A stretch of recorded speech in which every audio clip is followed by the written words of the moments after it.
What's the biggest decision you ever had to make? What influenced your choice? Did you consider the facts, analyze the data, weigh the pros and cons, or did you just know? Gut decisions might often be seen as reckless and impulsive, but did you know that you have more neurons in your gut than you do in your nervous system?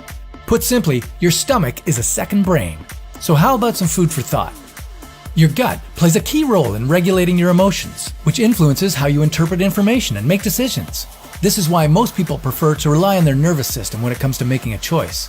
Your nervous system is made up of countless neurons that are in constant communication. These nerve cells receive data from sensory receptors, send that information to your brain for processing, and facilitate your brain's response. This three-step system sounds simple enough: receive, process, and react. But is it well equipped for the kind of world we live in today? Humans are served with roughly 5,000 ads every day. With so many things competing for our attention, how does our nervous system handle it all without getting overwhelmed? The truth is, our nervous system gets a little help from its twin brother in the gut, the enteric nervous system. While they may not be identical twins, the enteric nervous system is often referred to as your second brain, since it performs similar functions to your nervous system.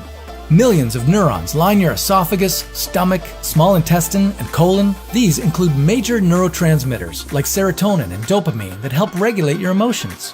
These neurons talk frequently with the brain, but they're powerful enough to act on their own accord, which may explain why you're suddenly craving a cheeseburger, or why you're suddenly having a bad feeling about this.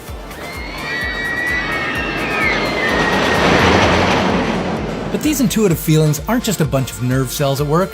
Your gut is a microbiome and is home to 300 to 500 different kinds of bacteria that affect everything from your metabolism to your mood to your immune system. At the University of California in Los Angeles, researchers studied two of the primary groups of bacteria found in the gut that appeared to have an impact on the brain.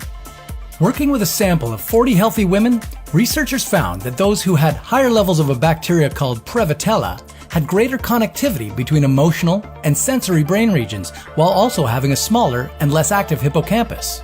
And since the hippocampus is a region of the brain that's commonly associated with emotional regulation, it explains why these women experienced extreme distress when shown negative imagery.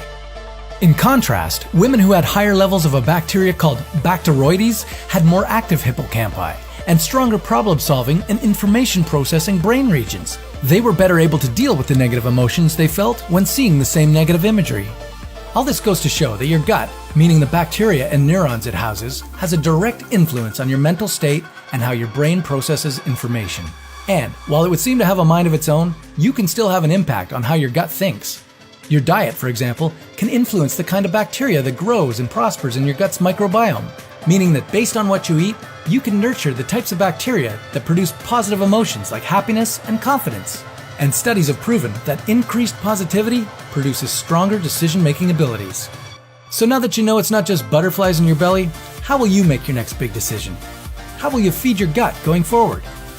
Is it better to have a happy meal or a meal that will make you happy? We'll leave that up to you, but it's never a bad idea to think twice about what you put in your body. After all, you've got two brains. Why not use them?